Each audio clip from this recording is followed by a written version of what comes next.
Hello everybody, welcome to Sparkless Inspiration. How is everybody? I hope everybody's had a really good restful week. I just experienced something that was off the hook at the post office, and I normally just share all my happy experiences, but there was a moment and I was happy I was able to kind of shift the energy in this post office because things were getting crazy and was about to go postal. And this often happens, and it's weird. I have this conscious control to shift the energy. I know what I need to say out loud to kind of like restore peace and stuff because we are contagious to one another. So just briefly, this bit of kookiness occurred. So very long line, pretty epic, 20-25 minute wait.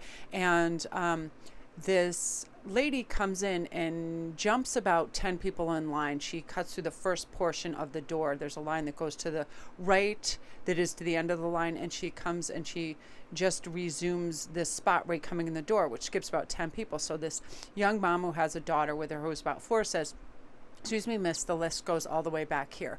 Now, instead of explaining her position or what she thought, this woman just all of a sudden got so reactionary and was like, "That's nice, shut up and mind your business," and turned back around and didn't acknowledge this woman's question of, why are you in that place in line? That other woman just like continued with that, mind your own business, never mind about that. And so the younger woman gets like and I was quite far away, but the younger woman gets like in such a turmoil and is like, "I have a daughter. She doesn't need to hear this," because the woman did revert to calling her like a biatch and all of this. It was totally crazy. And I was just about to interject. And the younger girl just goes, "Oh, this isn't worth it," and she leaves. And the other woman would not let it go. She went on and on and on. She goes, "Excuse me, person in front of me, did you see me here earlier? And I just went to put a quarter in the meter, right?" And then she asks the person behind her. She's asking all these people. So meanwhile, for the next 10 minutes, this woman won't let it go. "Be a bitch to me, blah, blah, blah, blah, blah." And she's going on and on and on, and she won't stop. And this other lady, about her same age, in her 60s, maybe 70s, goes, "There's really a lot more going on in this world than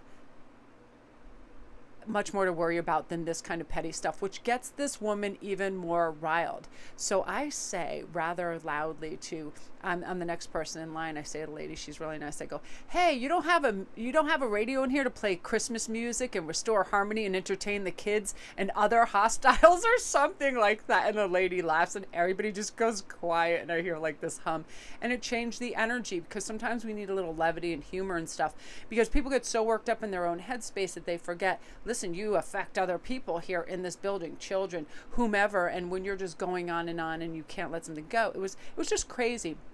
But it took me a minute to like gather my stuff because I was like, I could notice that anybody that tried to have a word or calm her or whatever, it was like this one was just too in her own head. So it was kind of like a blanket kind of thing, like, chill the hell out. And the lady was so funny at the front. She goes, "I never even thought of that." She goes, "We can play music here. I don't know why I didn't bring my radio." "I'm bringing my radio." I go, "Yeah, because have you been in line and seen like little kids are totally entertained by the Christmas music or music? They jam out, they dance in supermarkets. It's very calming." So I couldn't believe that the post office doesn't utilize this. And I was like, oh man. So it was really nuts. So today's reading, I do just notice that ended my story on 333. Bearing fruit, into me I see, and feeling the world. Now, bearing fruit, and I will give you a personal example of this, and this will be happening in your life. When we ask the universe to bring us meaningful messages and things that will help soothe us, pave the way for us to have greater understanding, it comes to us. Now, how I came to this like lockdown conclusion was this morning. I was saying, please help me continue on kind of like the road that I've been on of running into these perfect TED Talks that lift my vibration, get me happy, get me excited to talk about topics and share, and just basically get that vibe way the hell up there. So you feel like you have armor on, you just feel like your mind is so busy incorporating these new ideas and new inspiration and creativity that you get so excited for life and you feel galvanized and on fire. So little petty things don't bother you or dissuade you. You're true on your path. And oftentimes some of the videos and TED Talks I look for that bear immediate fruit is anything about originality, creativity, expression, lifting others. And there was this story, and it brought me to tears about this mom that was talking about, she had 3 young sons, and she realized, with people's state of well-being in the world, we really do need things to look forward to. So she started this thing with her son on her son's birthday, saying, why don't we choose a day for 365 days and do something nice for someone, for ourselves, for our planet, for an animal, for a tree, whatever. We water these plants, we see if they're thirsty. Let's go to the local shelter and drop off some blankets. And she said she could see her son looking through the window at the kittens on these like old ratty towels or whatever. And he's like, so these blankets we're carrying right now and bringing, they'll help keep these kittens warm. She said she could see how transformational that was. It immediately bore fruit. This idea, because it is proven, when we do things that are nice, our serotonin level goes up. We're anticipating what joy, warmth, and abundance it'll bring to whomever we're doing. We water this plant that needs water. It doesn't matter if it's our neighbor's yard, wherever it is. This thing is going to thrive and survive because of us. We are providing a higher vibration. It brings up our frequency. It definitely helps heal us on a cellular level because it reduces oxytocin and all of that and promotes its serotonin and all these feel-good dopamine things. It just is. It's like that feeling of love, like I'm creating something. And I loved that so much. So do a little something that will bear fruit for you and make you feel good. And I just loved it. She said like he was almost tearing up knowing that his little thing that he already had in his home that he was able to provide ended up, keeping these kittens and cats warm. And the remarkable thing about this concept is she had a friend that was a teacher. They're now teaching this in over 5,000 classrooms. And she says, if you see children, especially really young through age 7, because those are the really malleable, impressionable, free-thinking years. We're not indoctrinated. We don't think about limitations. Everybody can be Superman. Everybody can be an astronaut. We don't place limitations on our happy little souls at that age. We can do anything. We can change the world. We're not instilled with fears or any kind of patterns that tell us we can't yet, because we believe in Santa Claus, we believe in fairs, we believe in it all, just like as we always should. And if we do something and we see it bear fruit, how it lifts us and grows us internally and makes us feel really good. So any little thing that you can do, and I feel like you'll be plugging into that, ways to give back. Like I almost, if things weren't so volatile and COVID wasn't in place where everybody gets touchy about getting too close, I would have asked that woman, hey, give me your package, the one with the little girl, and I'll send it for you. Never mind about the money. It's no problem whatsoever. And it saved her all that time in line.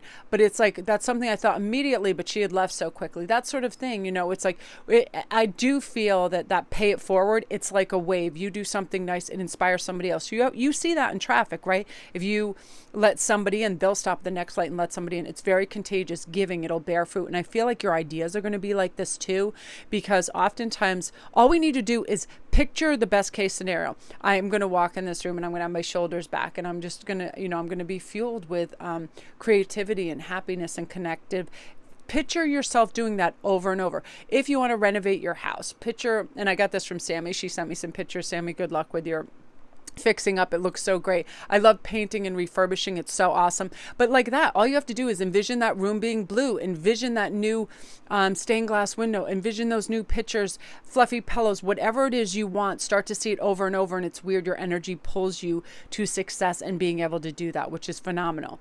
Now, this is so good. Into me, I see, what do you truly want? Forget about what anybody else wants for you or expects of you or obligations. This means into you, you see what is truly beautiful, meaningful, and special to you, and how can you direct your energy towards that, right? Creativity. I am so lucky that every day me learning and absorbing and taking on new knowledge, I think will help anybody in any regard. Channeling lifts my energy right away as well, and I often have to go inside to see, all right, am I in a pure happy state? Because I only want to read when I feel like that. So look into yourself and say, forget about the pressures that anybody else puts on me monetarily or whatever, resource wise. When I look inside, what do I know is going to make me glow and lift me up? Will it be dancing? Will it be painting a picture? Will it be expressing myself in a certain way? Will it be learning something? And just picture yourself doing it over and over. Picture yourself in that office. Picture yourself in front of that easel. Do it because you're setting yourself up for success in that regard of the envisionment process and you being focused on it, right? Being focused on what you want to do. And it can be the tiniest things. Say you have snarls in your hair and you're like, oh crap, I don't want to deal with that pain. Just picture yourself watching something hilarious or fun, that lifts your spirits on TV while you just have a comb and you're going through your hair and doing that and taking care of that, or your nails. Whatever it is, little things you can incorporate incorporate and make kind of a ritual, do that. But really identify, because the universe wants to also bring these things to you, but we need to identify what they are, and in order to kind of like incorporate them into our schematic. Like, this is important. This is going to be beneficial to my well-being, and I want to draw it in and bring it in. And you're going to be able to do that. But really identify and make sure it doesn't get convoluted with other people's ideas and pictures of you. This is solely you, what you want, and what'll bring you joy. Love this, feeling the world. Now, I love this. This is using all 5 of your senses when you go out. What does the air smell like? Take a deep breath and pine trees, whatever it is, that refreshing, wonderful, brisk freshness of air. Seeing, look at all the colors, all the sparkling blues, the cloud formations. Joni and I yesterday, when we were out at the nature center, we had this trippy experience where it began to snow, and the weather fronts were moving so swiftly, it looked like a non-reality skyscape. The way the clouds are moving so fast, it looked like some fake movie. It was like the gray was pushing the white into blue, and it was moving so quickly you could see it. And that was like feeling the world. It was like, wow, look at that. You felt the vastness of everything. You felt the amazing science of, water, ice, and sky and air and all that. It was tremendous. Feel things when you go out, touch trees, leaves, all of that. Really experience it. So, whatever you can that enlivens you, because that's the thing about just being in this matrix existence where you go on autopilot, drive this place, walk this place. Are you smelling the air? Are you touching the trees? Are you tasting delicious new foods? Again, it's getting out of that recycled behavior and pattern. If you do what you did, you're going to get what you got and experience the same things. And we want newness. We want novelty. We want fun. We want things to look forward to. So feel the world. Just do anything. Look around you right now. What looks like it has a cool texture? Touch it. Like, for instance, this brocade. I love this. I feel all the bumps, and then like the satiny bits right there, so smooth. Yeah, I can feel the tiny little ripples, but it's coated in this beautiful like satin. Feel something that's next to you and describe it to yourself. You see how you can get immersed in that? That is active feeling the world, feeling what's around you. And also, like my situation at the post office, feel the emotions of others when you want to plug into that positivity. If somebody is smiling at you or beaming, bring in that light, bring in that frequency to help yourself. It's all about just your well-being, feeling like you're really connected, because we can feel disconnected quite easily, right? Reconnect yourself to source, to people, to a group, hug a family member. Hugs do it really, really well. And I love whenever, I run into Joni in the hallway and they're like, can I have a hug? And we just hug, and I'm like, it slows everything down. It puts things into perspective. What's important. Oftentimes we cram our agenda or calendar with stuff that's so meaningless, or it's put there by other people. You are the person that gets to feel the world the way you want after you see into yourself and you identify what's going to bring you pleasure, creativity, love, balance, wellness, and then you're going to see it bear fruit because you've decided this is worth this. This is worth my time and focus, and I don't need to see monetary reward. I don't need to see, validation. I'm going to do this for me, and it's going to provide me with a good sense of existence and wholeness. And it's as simple as that. So beautiful energy for you guys. Again, you guys, thank you so much for your love and support and all your beautiful comments. And oh my gosh, I read every single comment, so don't doubt that. It just takes me a while. It takes me a few days to get back, because I spend hours with this in the larger channel, because you guys take the time to let me know how you're doing and how you're feeling, and it's important. And let me know right now if you have done something that you're just now starting to see a glimpse of the gold, that gold dust and stardust of your results of something. It's a nice feeling, right? I love if I create something and I post it, and then people start to talk about how, I love amethyst, I love this, I love that. It's a really nice feeling, right? That kind of it's like the collective being connected, which is really beautiful. So again, you guys, all my links are down below. If you need anything, if you want a private read on anything, I get back to you with your reading within 48 hours. Over on Instagram, I'm constantly running a special. If you ask 2 questions for $25, I DM you your audio answer and the pictures of your cards. I like to have that fast service for you guys, because some people are like, I'm going on this virtual date, I'm doing this, I'm doing that, and it helps kind of just like quick give you your feedback you need. And come over to Instagram as well. It's Sparkrist11, and I do daily post memes, tarot inspired things, as well as I have weekly giveaways on jewelry, reads, and all kinds of fun stuff like that. So thank you guys again for all your love and support, and have a great day.